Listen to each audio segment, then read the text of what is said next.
you breathe purple and gold? Are you ready to hoist the colors?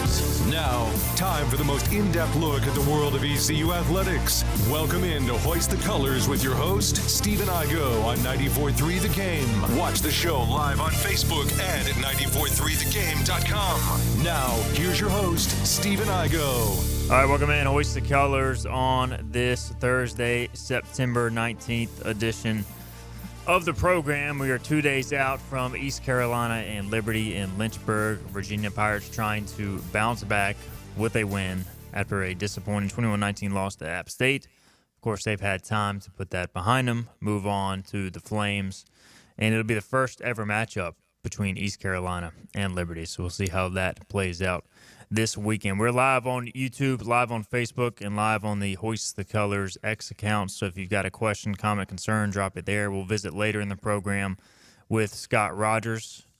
He has finally announced where he's going, and so we'll talk about that and more. And maybe he'll drop some truth bombs on the way out. We'll see there. But looking forward to catch up with Scott Rogers. We'll also continue to look at Liberty, also talk some conference realignment with Scooter towards the second half of the show. All right, let's get to Coach Yellock, former ECU D-line coach, former ECU defensive lineman. Coach, we unfortunately cannot sing the fight song this week. Pirates lose 21-19 to the App State Mountaineers. What was your take watching the game or taking it all in? Yeah, it's unfortunate. It's kind of a tough one. I think, as you look at it, you kind of see, there's always things you can do better on all sides of the ball. But, you kind of look at it, kind of microscope it a little bit. ECU had 4 3-and-outs in the game. App State had 1. Right? We always look at it in the coach's perspective. We always look at, the 4 minutes before the half and the 4 minutes after the half, correct? Remember, I mentioned that to you last year. Dominate the 8. And that's 4 minutes before the half and 4 minutes after the half. And the points that scored there and those you try to win that scoring battle in that section. And App State won that 3-0. And ECU missed the field goal in that section there. That's another take that I have. Second half drives. Okay. All right. App State hit the ball first in the second half. Am I correct with that? Yes. All right. ECU defense forced them 7 plays, and they had to punt the ball. ECU got it, missed the field goal. That's that missed field goal in that dominate the 8, the 4 minutes before the half and 4 minutes after halftime. And then ECU missed the field goal, went 3-and-out. App State went 7 plays and punted. They went 8 plays. And I say 7 plays, 8 plays. And I didn't put the punts included, so those numbers could be 8, 9. That's variable. But they punted the ball in both of those in their first 2 series. Then they scored the touchdown. That's the 36-yard pass that they had for the touchdown. ECU had a chance to answer. They had an 11-play drive themselves. But they had a false start or something to that extent on the 20-yard line. Yeah, and 4th and 2. They couldn't get – well, really, first of all, they couldn't get a 3rd-and-3 situation. Yep. Drop pass. You know what I'm saying? Exactly. And that's critical. You do that, you answer the score, And then here's the next thing, too. And, again, I'm not being critical. I'm just going about what the stats show. And then, all right, then the defense – they went 7 plays and punted. App State went 7 plays and punted after the field goal that they made. So we're still in the game, all right? And then after the defense allowed them to punt the ball, ECU went 3-and-out again. App State gets the ball and they fumble. Right? It's 5 minutes to go in the game? Yeah. 4 minutes to go in the game. 4 plays later, ECU throws the interception. Okay? So then now defense is back out there again. Then that's 4-minute offense. Defense had a chance on a 3rd and 6 situation to kind of, force them to punt the ball, save some timeouts or whatever. I don't know how many timeouts there was left in the game at that point, so I don't know. But they had a 4-minute situation, and App State passes the ball for 11 yards, and that's the ball game. So, we could take – so there's a lot of different things. I think if you want my take on it, I think if you're looking on the defensive side of the ball, I think If you look at it, App State had 83 plays, ECU had 58. Within that type of offense, they pride themselves on having a lot of plays. You mentioned that last week about them having a lot of plays and running a lot of plays. They didn't run a lot of plays because they didn't get a lot of first downs. They had App State forced them to 4 3-and-outs. Now, you say they won the turnover battle. ECU did. I say they didn't, because as a defensive coach, if you get 3 3-and-outs, that's just as good as a turnover. You know what I'm saying? And ECU, and App State forced them to have 4. So if you look at it, they're even Steven win the turnover battle. And if you want to say, I know stat-wise it's not, but in coaching theory and how we kind of game plan it, that's kind of how we look at it. Because you change it, you flip the field position in some cases in that situations. You know? I remember Rick Smith saying that all the time, 3 3-and-outs when he was the DC at ECU equals a turnover. And, yeah, I mean, App State, they consistently sustained drives. ECU did not. I wanted to ask your take as a defensive coach. You know, we hear so much about the opening script for offensive coaches. And, you know, Mike Houston said John David Baker kind of had the third play of the game drawn up. He kind of knew what he was going to get with the ball in the right hash, most likely. They got that. They went empty 5 wide and hit Winston Wright for the 65-yard touchdown. And obviously that's great film study. You knew you were going to get that play, that route being open. But, like, if you're a defensive coach and you see that early success, you know, what is that? Does that lead to in-game adjustments? And then is it kind of a chess match from there? Does that show ECU still needs to work on adjusting from there? I mean, well, no. I mean, as a defensive coach, you know, what we do is we go off the tendencies of what they like to do versus certain situations. It's the same scenario, right? So it's almost like a chess match, right?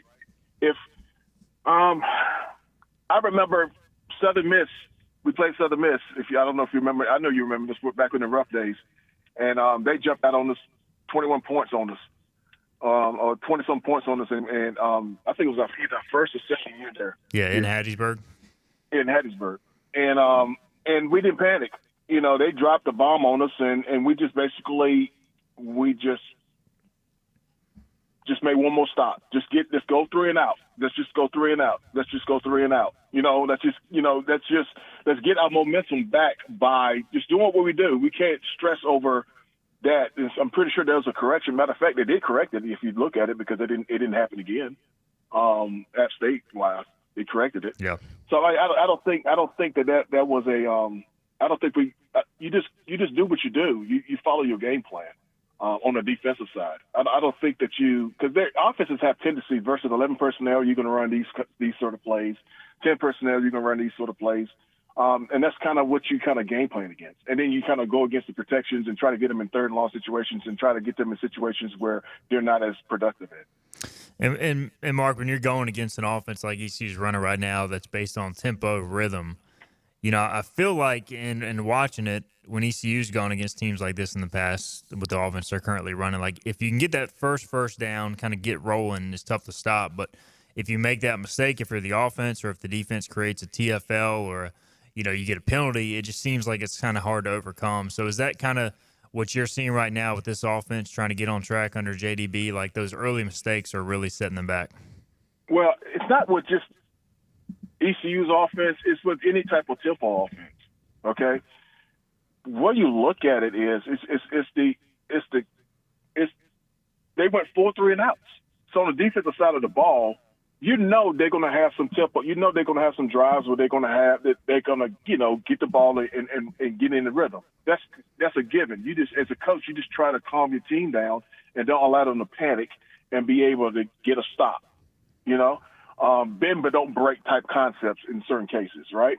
But what you're trying to do is you're telling your team, let's get 3 and outs. This right here is what App State did to the offense is exactly what you need to do to a hurry up type offense. You need to force them to go 3 and out. If you force them to go 3 and out and you win the 3 and out, like I told you before, ECU had 4 3 and outs there, the offense did, and App State only had 1. So, and again, I'm not, you know, that's, in my opinion, that's just with football in general. That's not nothing negative against ECU or anything like that. It's just a game of football, right? So that's what you're trying to do with hurry up type of offenses. You want to get them off kilter and get them off rhythm. And getting them off rhythm is getting them to 3-and-out situations, and especially look at how it all flowed out. It's not 3-and-out in certain situations. App State got ECU in 3-and-out in critical situations. They missed the field goal in the second half, their first series in the second half, and the very next one was a 3-and-out. Then ECU went 11-play drive and kicked the field goal, right? Got in the rhythm. Got 11-play drive, 11, 12, 13, how many that was. They went down and kicked the field goal after a offsides or whatever, self-inflicted wound, I should say, right? And then the very next series, they go, what? 3-and-out. See what I'm saying? So they got them off rhythm. So ECU was never in a rhythm in the second half of this game. And it happened in critical situations, and that's what affected the overall deal. It's just not the offense. Defense needs to get them a 3-and-out. Defense needs to also help. And then you look at the field goal. Maybe he kicked the field goal, and maybe that's a different story. But there's a lot of what if shifts, stuff that's going on in that deal. But in my opinion, I just think that to answer your question, that's the if I'm going against a hurry up offense, that's what I would try to do.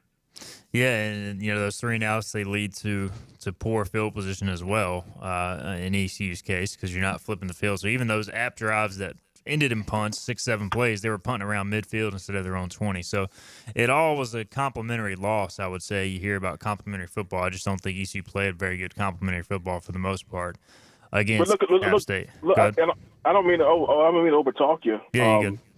I go. But the touchdown that they scored, right? Correct me if I'm wrong. They punted the ball to App State, and they got it on the 44-yard line. You know what I'm saying? Yeah. So that means that they did not have a long field in order to score that touchdown. It wasn't like they were getting the ball at the 20-yard line, ASU 20-yard line. They were getting the ball pretty close to midfield, 44-yard line, pretty close to midfield. And again, we can say that defense got to do a good job of stopping and everything else. Yes, that's true. All the above. All of it, probably blown coverage, somebody didn't catch something, whatever the scenario may be. But in a close game like that, those things matter. Like I said before, in the close game, those things matter. We're visiting with Marc Yellock, former ECU D-line coach, former Pirate defensive lineman.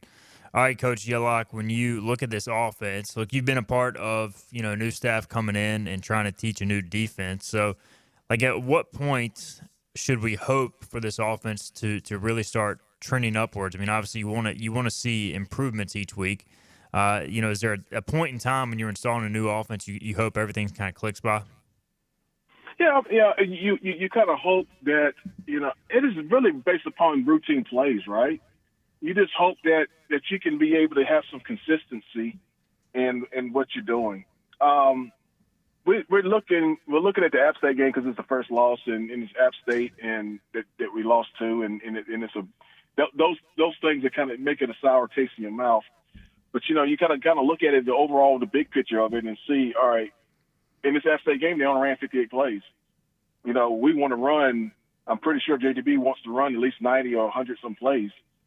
So they're already 40 some off of their target goal anyway. So that's 40 plays that they didn't get a chance to run. So and 40 other opportunities to score. Those things. So you kind of look at those things also too, and as you're going through it, No doubt. Coach Yellock with us. Graham on Facebook says, good to actually have the take from a real coach that understands all facets of the game. Yellock is spot on. Even ask him his thoughts on the kicking. What do you think, Coach Yellock? Look, you were a former player and a coach, so when the kicker misses an extra point for the second straight week and misses I always say less than 40-yard field goals, those got to be made. So you don't want to throw your teammates under the bus, but how frustrating is it when your kicker leaves some points on the field? Well, you have to. It's almost that they're in a position. The kickers are in a position where you either. I always say this is kind of like cliche term. You either barbecue or you mildew. You're either going to be good or it's going to be bad. There's no in between when it comes to kicking, really. I think that you have to. Now here's the coaching hat comes on.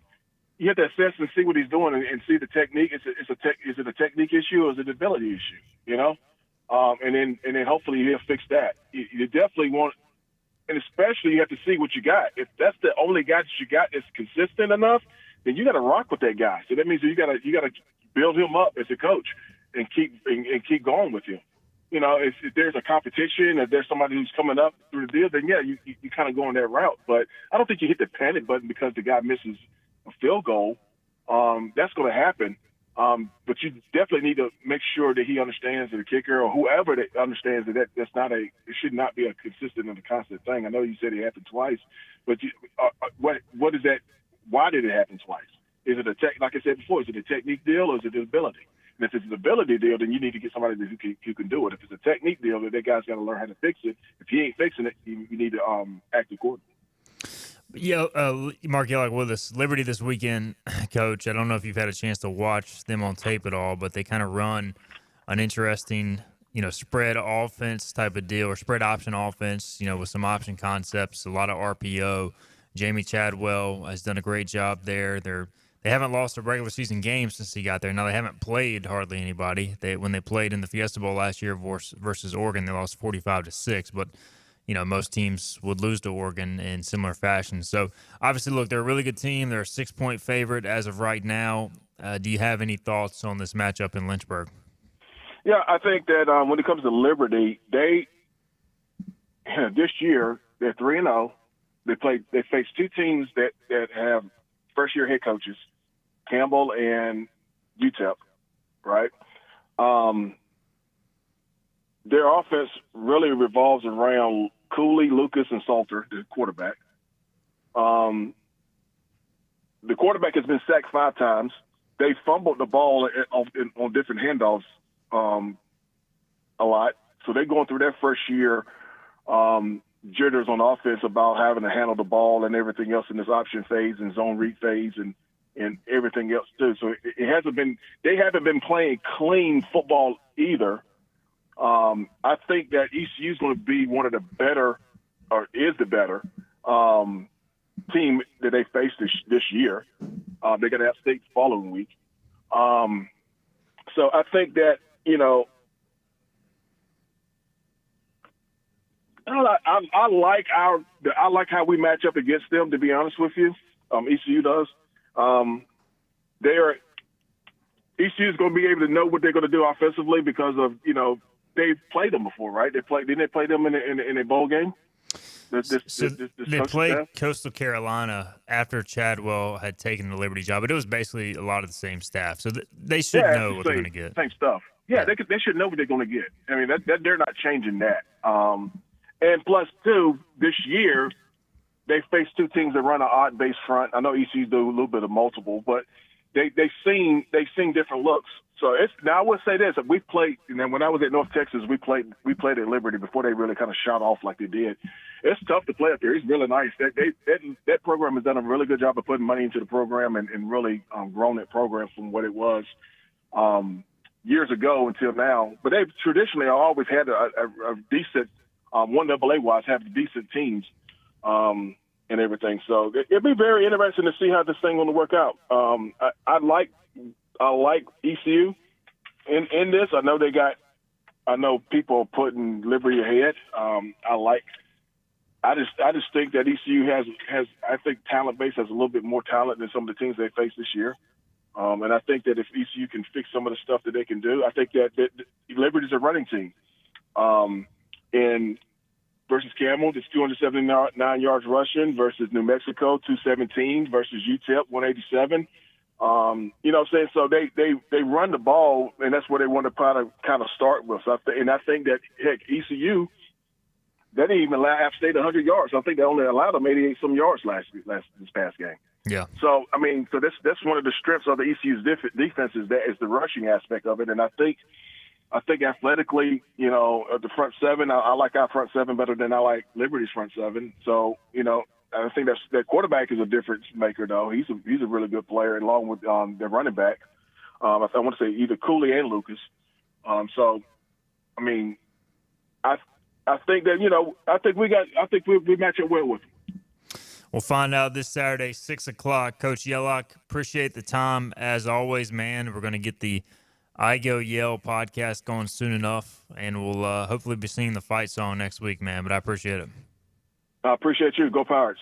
All right, he is Marc Yellock, ECU alum, former ECU D-line coach. We will transition. Scott Rogers will join us on the other side. This is Hoist the Colors on a Thursday. Acre Station Meat Farm, along with Lane Angus Beef, bring you Farm to Fork Beef.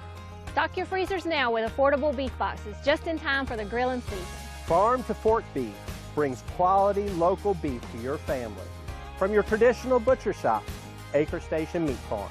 Come on down to Acre Station Meat Farm and find out why we're #1 in fresh cuts and friendly service. Acre Station Meat Farm, Highway 32 North, Pinetown.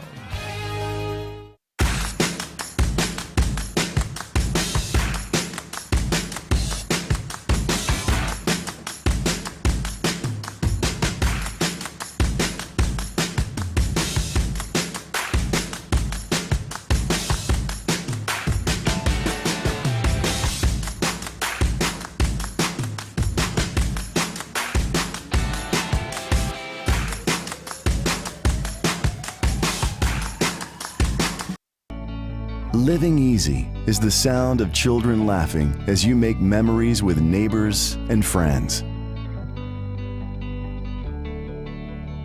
It's the sound of nothing at all. It's the smell of the salt air. Hear the waters against the marsh grass. See the beauty of our coast, Bow Coast, located in Beaufort, North Carolina. Southern living's best small town.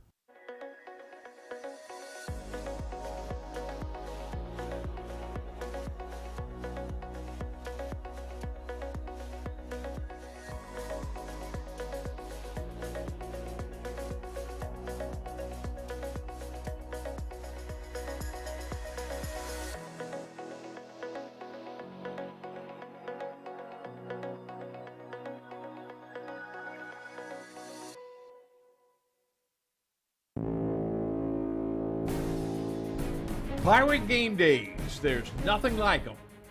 The atmosphere, first down, the tradition, the matchups, the magical finishes. Be a part of Pirate Game Days. Season tickets are as low as $115. Reserve your seat today to be a part of the experience of Pirate Game Days at Yachty Ficklin Stadium this fall. This is about you, your family, and the health of all who live in Eastern North Carolina. This is about the transformation of a health system into something more powerful and more human, about creating new ways to treat disease and keep you well. This is about ECU Health, which is to say, it's really all about you. ECU Health. Minds, hearts, purpose. Everything you need to know in the world of ECU athletics. This is Hoist the Colors with Steve and Igo on 94.3 The Game.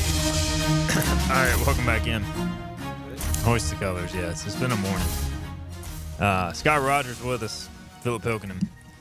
Look, I'm not going to say this to brag, but I did run 9 miles this morning. I'm training for a half marathon, guys. So I did not run 9 miles. I didn't run a mile. Didn't run a half mile. Did you run a mile? I didn't run anything. Oh, you didn't? Oh. I was up at 4:30 for Talk of the Town. That's basically like, I can't get up and move until like 8:30. So that's basically. Well, I'm moving. I don't know if I'm really there, but I'm moving. I think I'd rather run 9 miles and wake up at 4:30. I'm a late night person. Yeah, I definitely would rather run 9 than wake up at 4:30. Are y'all late? Are y'all late night people? Or what time do y'all go to bed? Depends on the day. I love, like, if I had my ideal sleep schedule, I would sleep midnight to 8:30 every day. Yeah, I'm with that. What's so funny, Steven? It just depends on the day, the way It you does. said it. Well, you're in a different situation because it kind of depends on what the kids, how much they tired you out that day. Yeah, but it's I mean, hard for you to say. It's really like, it's kind of one of those things, like I could go to sleep at 8:30, but if I make it to like 9:30, then I have to like stay awake till 11. I have to like stay awake till like most of the sporting events on the East Coast are done. If the Jets are playing, Joe will be blowing up our phones. That's true. I mean, it's just one of those things, like, I need to know. My wife always says, like, it's not going to matter if you're awake or not. The game's not going to change. I'm like, it's just not the same. Yeah. It's not. You got to see it. Well, and then, too, like, if you really care to watch it, you're going to be sitting there tossing and turning and be awake anyways. Like, the worst thing is when Seattle, the Mariners, are in the playoff hunt, which they're not. They found another new way to lose last night. But if they're playing a 10 o'clock start and I can't go to sleep and I'm just laying there trying to go to sleep, but I have to check my phone every 10 minutes to see if they've won or not. Braves won last night. Are the Braves still in the playoff? They're 2 games out of the wild card right now. Are y'all going to make it? I don't know. They've got a chance because they play the Mets coming up, and the Mets is who is ahead of them right now. Yeah, so the Mets are hot, though. Yeah, they are. Their final 6 games are at home, which I think will help. It's the Mets and Royals to finish the year. The Braves play the Mets? Yeah. So they'll have that head-to-head. Do you know who has the tiebreaker? I do not, off the top of my head. Thought you were a Braves fan. I've had a lot going on here, Steven. You are moving closer back to Braves country. We'll get to that in a second. All right, Chance Scott, Hoist the Colors contributor. He's back in with another homer pick, Phillip. He says Liberty under 30.5 plus 100 is a lock. He's not even biased this time. What are your thoughts, Phillip? You know, the tough thing about this one is going to be how many possessions are in this game, right? Like, East Carolina's defense, I think, play in and play out is going to figure something out. They're going to play really well. But when you stop the run against this team, you become susceptible to play action. And when you get after the quarterback, like I think they're going to do, you become susceptible to screen passes. And, look, I mean, I would think, you know, the winner of this game is probably going to win it 24-21 kind of situation. So, I don't hate the under 30.5, but also, you know, with ECU's offense, whether it's going good or going bad, it could very easily, a possession could be over in just 2 or 3 plays. I mean, we saw it in some of the other games. They can score just as fast as they can punt. So sometimes the defense could go out there and play well, play in and play out, but still allow a lot of points because they have so many drives. So, you know, it's tough, but, I mean, I don't hate it. Latest numbers, Liberty favored by 6. The ESPN matchup predictor, based upon the ESPN Analytic Football Power Index, gives Liberty a 53.8% chance to win this game. The over/under 54.5. I'm not gonna lie, guys. I'm kind of leaning towards the over. Oh, I have a feeling there's gonna be some points scored in this game for one reason or another. You lean towards the over because life is too short to bet the under. It is, and it feels like ECU's offense is due for a breakout game, and it feels like Liberty's offense is honestly due for a breakout game. They have not been great. You know, we talked to the guy from A Sea of Red yesterday, John Manson, and he kind of hinted maybe they're holding things back. Look, I mean, they've played Campbell, New Mexico State, UTEP.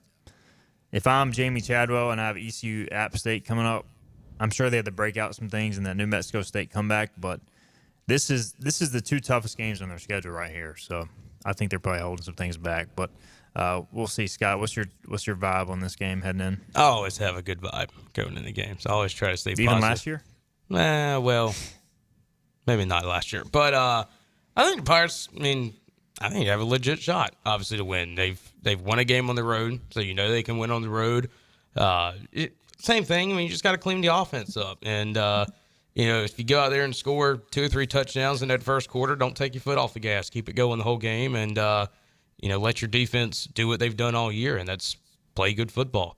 And you know, the biggest thing is just being able to score points. Chance Scott says JDB masterclass. He said that yesterday. He's still going with the masterclass game. Jason says the strength of our D is the run defense. Here's the thing that scares me about that, guys. I think, look, the play action sucked up ECU's linebackers and safeties so much. Liberty is going to see that on film, and they are going to try and exploit that. You're going to see some play action shots in this game. Salter, I think, is just as good, if not better, than Aguilar. I worry about getting hit with the big play. Mm-hmm. I don't know about you. What do y'all think, Phillip? Oh, that's been my worry all week. Yeah. You know, I think whether Cooley plays or not, I'm still worried about the big play. But if Cooley does play, and we really have to sell out to stop the run, look, you're going to have to probably bring a safety down. Maybe not pre-snap. Maybe you start in a too high shell, but once the play is snapped, you're going to have to bring a safety down just because of, you know, you in a way, when they run the option, you have two less defenders in a triple option play, right? Because two players are unblocked but are automatically wrong. And then in a read option, you have one player that's unblocked, but he's automatically wrong. So they're pretty much playing 12 on 11 or 13 on 11. So sometimes you have to bring that safety down, and that can become really effective, but then you become more susceptible to things on the back end. Like I said, their offensive line's a little banged up, so I think in true passing situations, East Carolina is going to be do a very good job of getting pressure, and they're going to realize when pressure comes that screens will be there, and they're going to try and throw some screens, and I'm worried about getting burnt on one of those as well. Yeah, this is one of those games in true passing downs. You have got to be able to get to the quarterback or at least affect him with a 3 or 4-man rush. If you have to blitz, this one worries me about Salter breaking contain. It's a very fine line. You want to get pushed, but you also got to keep him contained in the pocket. There were a few times UTEP did an excellent job, collapsing the pocket, not letting him escape, which he can easily do and make you pay. Johnny Robertson says the Pirates are averaging 1.74 points per possession through 3 games. During Holton's senior season, they averaged 2.77 points per possession. Liberty is averaging 2.42. So, yeah, got to get back to scoring points, which is Captain Obvious, but good notes there from Johnny Robertson. All right, I'll tell you what, let's get a break in, then we'll come back. We'll discuss Scooter. We got a question from the Hoist the Colors VIP chat that I will ask him, and we'll talk about his new role as the Little League Southeast Region Assistant Director. Not the assistant to the manager, but close enough. We'll get into that on the other side. This is Hoist the Colors. Hi, I'm D.R. Alligood. And I'm his daughter, Jessica. For 11 years, we have built quality driveways and parking lots for both your residential and commercial needs. We also offer free on-site quotes to have your custom driveways built the way you want. 252-946-1227. Hey Glenn, let's talk about a new program at Greenville Nissan. Sure, sometimes bad things happen to good people, like credit hiccups. Greenville Nissan just rolled out credit forgiveness.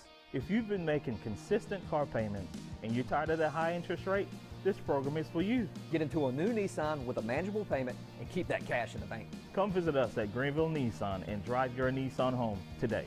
Hurry, this program ends September 3rd. Greenville Nissan, where we drive to serve.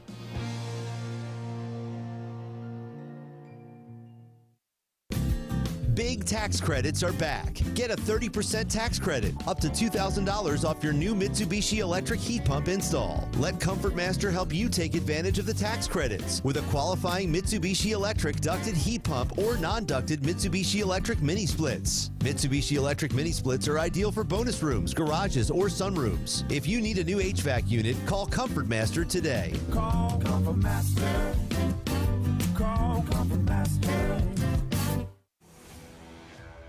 The best burgers around. Everyone loves a thick, juicy, and fresh burger. Tiebreakers does real burgers better than anybody. And don't forget about the cheese sticks, fresh salads, and more. So don't just go to any burger-themed restaurant chain. It's time to break the chain and eat local. Tiebreakers, burgers and sports at its best. Go Pirates! Arrgh! You know what the problem is with standard belts?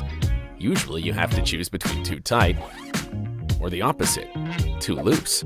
But with Anson Belt & Buckle, you don't have to choose. We got rid of the holes and instead have a track system designed for micro-adjustability. That way you can enjoy a perfect fit every time.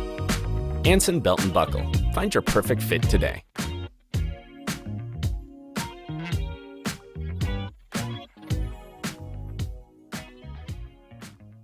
Hi, I'm D.R. Alligood. And I'm his daughter, Jessica. For 11 years, we have built quality driveways and parking lots for both your residential and commercial needs. We also offer free on-site quotes to have your custom driveways built the way you want. 252-946-1227. Your confidence makes everything look good. You see the world in vivid color, not black and white. Swing through your neighborhood Fantastic Sam's cut in color.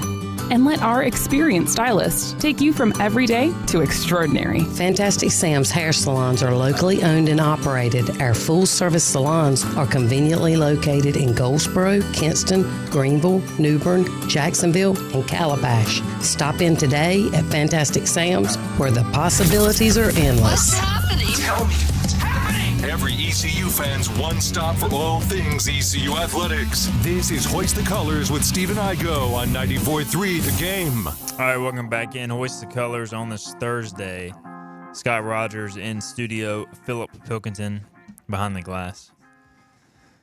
Graham Teal has a question on Facebook about Javius Bond, or a comment, I should say. We'll get to that in a minute. If you've got a comment, question, if you want to let Scooter know how much you love him before he leaves us, drop it in the YouTube or Facebook chat. We'll get to it. All right, the big news, Scooter. You can finally share it. Southeast Region Assistant Director with Little League. You will be moving to Warner Robins, Georgia. Tell us about your new gig. Very excited about it. Basically, we'll be kind of the number 2 person in charge of the whole Southeast region for Little League. And this role will mainly be working with the local leagues throughout the region. So, for example, let's say they've got a conflict in their league and they need somebody to step in and help resolve it. That's something that this job would be with. If they've got a player that lives outside of their league boundary and they want to try to get him eligible to play and they want to submit a waiver request, I'm the person to talk to. Stuff like that. It's a lot of compliance work. Once you move into the summertime, of course, then you're preparing for all-star tournaments and the region tournaments down there, and then obviously the World Series in Williamsport and the other World Series as well at all the other sites, including the Softball World Series here in Greenville. And their headquarters, like I said, Warner Robins, Georgia. That is correct, right? That's right, yeah. Okay. That's where the Southeast Region headquarters are. So you're excited about that, moving closer to Braves country, but away from Greenville? Yeah, it'll be about 2 hours from Truist Park, so maybe a little mini plan for Braves tickets in the future. I like that. So that'll be great. So when do you officially start? September 30th. Okay. At the end of the month.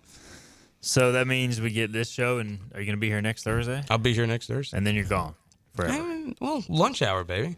Lunch hour? Yeah, You're lunch hop hour. in? Yeah, maybe so. Hop on VMAX. Get you live from Little League Southeast Region headquarters? That's right. Okay. We'll try to do that. So is this – all right, so you got the Southeast Region. Is there like a main headquarters of Little League? It's in Williamsport. Oh, okay. Yeah, gotcha. That makes sense where the World Series is. So how many times do you think you'll go up there outside of just the World Series? Probably not that much. Yeah. I know there's an event scheduled for December with the employees up there, so maybe probably 1 or 2 times throughout the year other than the Baseball World Series. And for the people who only know you as ECU baseball play-by-play announcer, you've got an extensive background with Little League. You know, you've been helping them out at the World Series in the past few years. So take us through your background with Little League, how you got started and all that. Yeah, I mean, I started virtually when I got done playing, just being involved and trying to be involved as much as possible. Then started working as a PA announcer and scorekeeper during the regular season, and that's what really opened up so many opportunities for other things. Meeting a bunch of people is how I met Henry Hinton here, is when his grandson came through. And just being able to do that, and started in 2019 going down to Warner Robins to volunteer at the regions tournaments.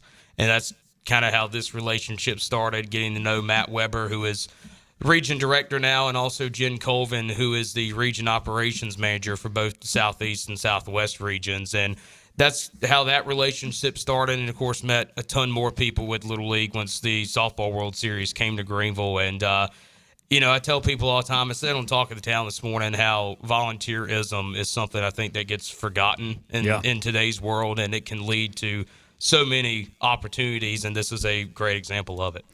So Greenville Little League, obviously in the Southeast region. So, I mean, that's got to be pretty cool. You'll probably have at least some still affiliation with Greenville Little League. Yeah, well, probably so. If there's a waiver request or any kind of stuff like that comes through, depending on what it is, might not deal with it just because of conflict of interest stuff. But yeah, I'll still have a good involvement, more than likely, with Greenville Little League, and hopefully a lot of involvement with a lot more leagues throughout the Southeast region, too. No doubt. Scott Rogers, we're proud of you, man. So looking forward to that. And, again, September 30th, you'll be there. First day, effective starting, so that'll be awesome. That's right. But we'll still involve you on the show. I should only miss, I know for sure, one home game. That's the Temple game. That's the only one I know for sure that I'll miss. I don't think I'm going to miss much against Temple. Yeah, I was about to say, knock on wood, that should be the easiest opponent ECU has left. They are trending in a bad direction. There is a team called Charlotte that beat Gardner-Webb by 1. Aren't you going to be at that game, though? I will be, if they grant a credential request. That is true. So do you have to? I've already done it. Apply that through 94.3 The Game or Little League? No, through 94.3, Okay, Steven. I didn't know. I'm working for Philip that yeah, game. I'm still putting his butt to work some while he's here, so he's still an employee here. Okay. So he is not totally leaving, because trust me, I need his help over Christmas break when everybody else is gone, and he's going to do some work over Thanksgiving. We're still putting his rear end to work. Don't worry. Hey, $20 is $20. Graham Till says congrats. The support in Warner Robins is first class. So you got some fans out there. All right, let's get to this. All right, so Hoisted Colors, we have the VIP chat going.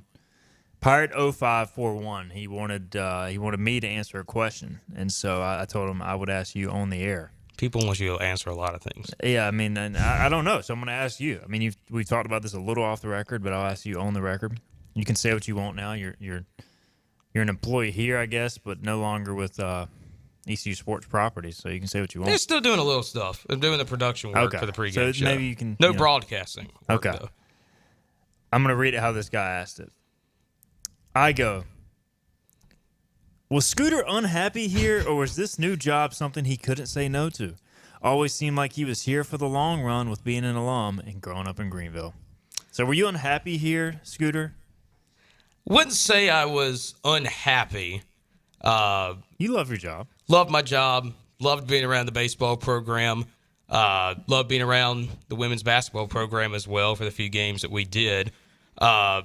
But I would say that I was very disappointed in not getting some more opportunities with the football broadcast, and was very disappointed that I did not get the men's basketball job for this upcoming season, considering that there was a firing with that position, and that person has been rehired for that job. Nothing against him. It's just, you get fired and you get rehired and somebody else doesn't get the job. It just was very disappointing to me. If I would have gotten the basketball job, would I still have left? I don't know. But it definitely would have been a tougher decision had that been a possibility. And, and on the other, to answer that question too, this was a really good opportunity. It's a very good job. Obviously it's with something that, I've been involved with all my life as well. But I talked about this morning, too, how baseball is a contract job. Yeah. And, you're legitimately only making money for 3 or 4 months out of the year. That's why you got to have other gigs throughout the year. It's a labor of love to a big degree. Exactly. And this is a full-time job with really good benefits. Majority of the year, pretty much 10 months out of the year, it's a 9-to-5 job. Might have an occasional 1 or 2 things on the weekends throughout the off season.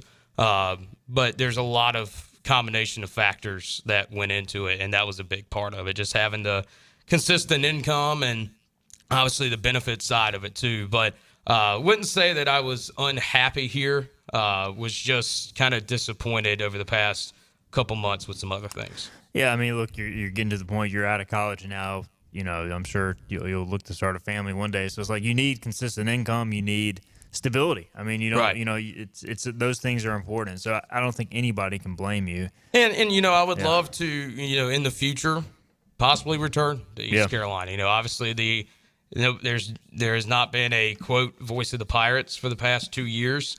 That is a dream job of mine. I applied for the job when the Chris Edwards situation went down. Did not receive an interview for that position. Did not receive an interview for the football job at all after the Chris Edwards situation happened. But, I would never rule out coming back to Greenville. And, if that voice of the Pirates position opened up, I will definitely apply for it once again, even being out of broadcasting. But you never know what happens in the future. Well, you did a great job, man, and we're proud of you either way. And hopefully we do get you back, but I know you'll do great things at Little League. Either way, Scooter. And are you going to get the chance to do any announcing there, though? Or is it just mainly? No, this will just be there. Mercer is about 20 minutes away, and Georgia Southern is about 2 hours away. So I'm going to try to reach out to them and maybe get some ESPN Plus gigs or something to try to stay in it. Because I don't want to give it up. Yeah. Totally, obviously. And you put in a lot of work, And obviously it's fun to do, too. I will certainly miss doing East Carolina baseball because of the quality of the product that you get to announce with. But I'm going to try to stay in it as much as I can. And you'll still be back to a few baseball games here and there for ECU? Oh yeah. I mean, I'll be here obviously for the holidays, so try to hit up some basketball games. I'll be here. I know for that Navy game over Thanksgiving as well. During baseball season, I'm trying to make my mind up depending on what schedule is, or whether I come back for opening day or come back for the UNC series. I'll probably, just because of vacation and stuff, probably make a trip to Clearwater for the conference tournament as well. So I'm definitely gonna see a good amount of Pirate baseball in person. And of course, they'll go to UAB this year, and that's only about 3 hours away. So that'll be a weekend trip too. Bobby Harward, our Friday guest, wants to know, will Scooter adopt the Falcons as his NFL team now? I know he has been looking for an NFL home. So what do you think? We'll see. Maybe so. That's like I said, about 2 hours from Atlanta. You definitely don't want to root for the Panthers. So no, the Falcons. It's hard to. But now you got to. I mean, if you don't do the Panthers and you're going to pick their rival team, that might hurt a few people. I know it might hurt Phillips' feelings. Exactly, as I was about to say. I don't want to hurt Phillips' feelings. Thank you. Yeah, me and Kaysen would be hurt. Kaysen? Like a good segment. The wolf puppy? Yeah. The wolf puppy. Graham Till says you did a great job. I was about to say, don't be surprised if you end up back at ECU. We usually celebrate people more after they're gone. So, yeah, everybody's going to become a big Scott Rogers fan now that you're gone. Not that they weren't before, Scooter, but now you'll raise everybody's on everybody's stock. So, congrats for that. Well, hey, maybe a lot of people say you got to leave to make yourself a little bit better and come back. And, even though this is not an announcing job, I think it will obviously broaden my resume because it gets a lot of administration work into it as well. And so I think that obviously will make my resume better in terms of just a broad aspect of things. Nick Wedby adds, incredibly disappointed you were not given a shot for football and basketball. Scooter, missed opportunity for ECU. So, look, I mean, you were very fair in your comments. And I know, look, you would obviously you're young. I mean, that's no secret, but you would have been in every game, and second off, you would have busted your tail. So I mean, I would have liked to at least get you an interview. And I'll be honest too, if I had gotten that job, I would not have left. Yeah. The one thing that I've always said, the one thing that could have taken me away had that job happen would be Major League Baseball. Right. But obviously that's very slim chance when you look at it. But if I would become the voice of the Pirates, that's the job I would never leave. Maybe one day, Scooter. We'll see. You never know. All right, Scott Rogers, he'll hang out with us one more segment. We'll take a break. We'll come back. This is Hoist the Colors on a Thursday. We got another question we need to get to on JV's Bond. We'll hit that on the other side. This is Hoist the Colors. We're down to the final days of our summer sales event at Greenville Toyota. Lease new RAV4s, $319 a month. Test drive the redesigned 2025 Camry. All with our advantage. It's your last chance to save at Greenville Toyota. Storm season is approaching. North Carolina weather can damage your roof, and before long, a small leak can turn into a big problem. Your home is one of your biggest investments, so protect it with Wells Home Improvements. We work with all insurance companies for a hassle-free roof installation experience. Call us today and get 10% off your roof installation when you mention this commercial. 252-227-8403 or visit us online at wellshomeimprovements.com. Wells Home Improvements. Local, honest, dependable.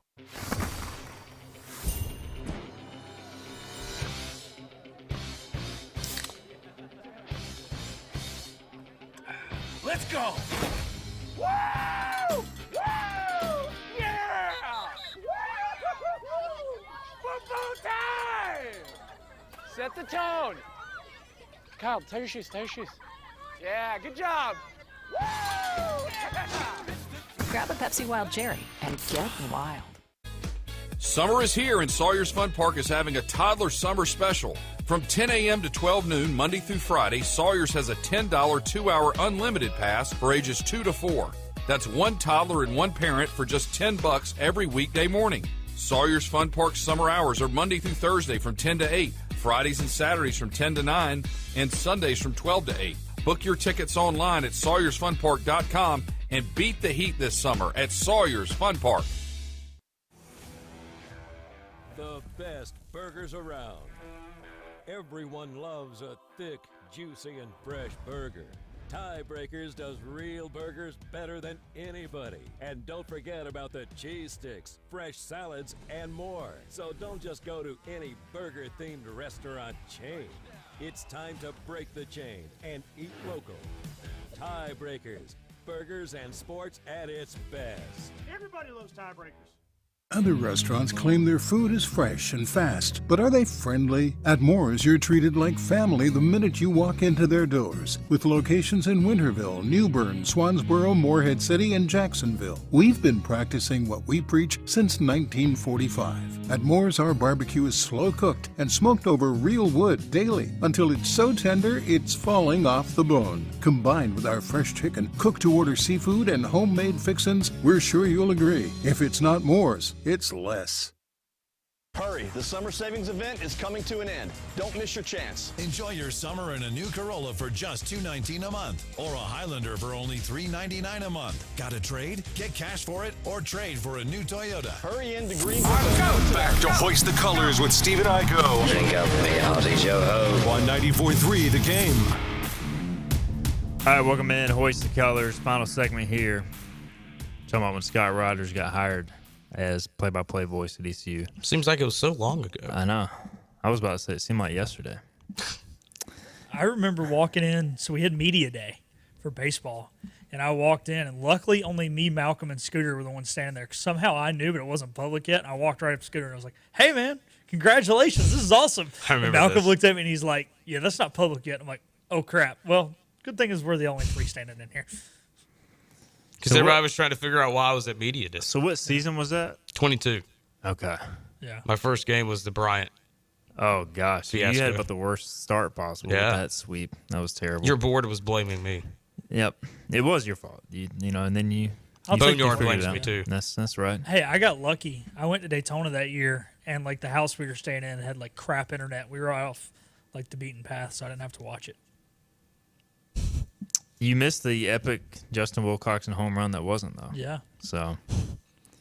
And then we hosted a super regional. with no starting pitchers. For real. And I got in my car at 2:58 a.m. on Yeah, Monday that was a morning. long. That was a long weekend. Josh Thomas says Scooter won't follow me on Twitter, and now he's leaving us. Shaking my head. Are you gonna follow him now? TBD. I take that as a no. TBD. You had to think about it. I got to think about my new company's values on who I follow. This is true. It's you got big things to think about. Everything you tweet represents Little League now. That's right. All right. We had the comment. All right, here we go. Graham says, was good to see Javius Bond, although he was not relevant. Hopefully he will be on Saturday. So here's the thing with Javius Bond. I mean, he played, but I was out of practice last week. He hardly practiced at all. So, just talking with some people around the program, they really want to get him back practicing. Like his thing last week was, I want to play. And ECU was like, all right, that's fine. But if you're going to only take mental reps, you need to be sharp mentally on game day. So I think, Phillip, if you're going to have a guy, especially a young guy, there were some assignments he missed as a result of probably not practicing. He's got to get in there and get those reps. And that applies not only to Javius, but to all program or players. I mean, we joke about practice, but when you're installing all week long, you need those reps. You do. And look, you can say, oh, he's taking mental reps on the sidelines, and that's great. You want to be engaged, but also until you go out there and you have to step the right way and make the right decision, you haven't done it yet. And look, this team wants depth. JDB talks about it yesterday. He wants depth. He wants to get as many guys in the game as he can, and they're proving that with how many guys they're playing. But at the end of the day, you still got to earn those minutes. And if they think you're not ready, look, trust me, if a guy's ready, they're getting in the game. This is not a coaching staff that says we have starters, and if you don't start, you don't play. That's not how this staff believes offensively or defensively. Look, if you earn them reps, you're going to play. We also heard a lot of the fan base call for more London Montgomery. He looked good at the end of the Norfolk State game, but, got one series, missed a blitz pickup. So, there's just so much that goes into running back that is far from just carrying the football. So, those guys, they got to know their assignments. They have to be on the same page with the quarterback and the O-line, and that all plays a role in who sees the field, who doesn't. Liberty, it's a sold-out crowd this weekend, guys, 25,000 inside Williams Stadium. Heard it's a really nice venue. You've been up there for baseball, Scott, so pretty nice area. Seeing the outside of that stadium, very nice. Of course, baseball is very nice, too, but the one thing that your board will not complain about this weekend is the TV production. It'll be top notch. Their ESPN Plus production is pretty much linear quality. For those who don't know what linear means, that means network. TV. ESPN, They had a ESPN2. radar gun for baseball this year. I mean, looks like nobody else has. That we play. they're legit. Plenty of money up there at Liberty. You can even watch like their YouTube press conferences. Like all their stuff is high quality. They also have announced they're going with their white helmets with flames, their Carolina blue jerseys, and white pants. So kind of an icy look for Liberty in this game against East Carolina. We'll get ECU's uniform combination tonight. Any guesses, guys? What do you think? What do we think the Pirates will wear on the road? They've already gone all white at ODU. I'm gonna go white, purple. White, purple. Well, wait, they're wearing white helmets. Maybe purple, white, purple. I think purple, white, purple feels like that type of game. I wish with them wearing light blue if we could wear something other than white. But I know we're going to wear white because we're on the road. But I don't like that. That's a lot of light colors. Throwbacks. Yeah. Like give Where me the some throwbacks? Give me some black or some purple. Maybe I'm not a fan of black. The sleekest look for ECU though: black helmets, white jersey, black pants on the road. I do it all the time in Oreo, baby. Oreos. That's the Oreos. It's good, man. Now remind me, Steven, what's the history between Mike Houston and Jamie Chadwell? They were rival coaches at North Greenville and Lenore Rhine at D2, and then FCS rival coaches in Charleston, South Carolina. Chadwell was at Charleston Southern. Houston was at the Citadel. And after Charleston Southern beat the Citadel to sweep the series, they broke out a broom. Him and his players did on the field to sweep the series. And then they beat him again in the playoffs. So wait, sweep the series? It's football. You play and one it time. was like the end of the contract. Yeah. So and then they ended up playing again in the second round of the FCS playoffs, and Charleston won like 14-6. So spicy. There's some good stuff there. So should we plant a flag at midfield like Baker Mayfield did if we win Saturday? Yeah, just won't plant it because it's turf. Well, he tried to plant it in turf. All right, we got to get out of here. Scooter, appreciate you, man. Oh, yeah. Congrats, Philip. We'll be back tomorrow at 12 noon. Steve and I go. Tune in weekdays at noon for all things ECU sports. Get a recap of the show at 943thegame.com, on Twitter, Facebook, or anywhere you get your podcasts.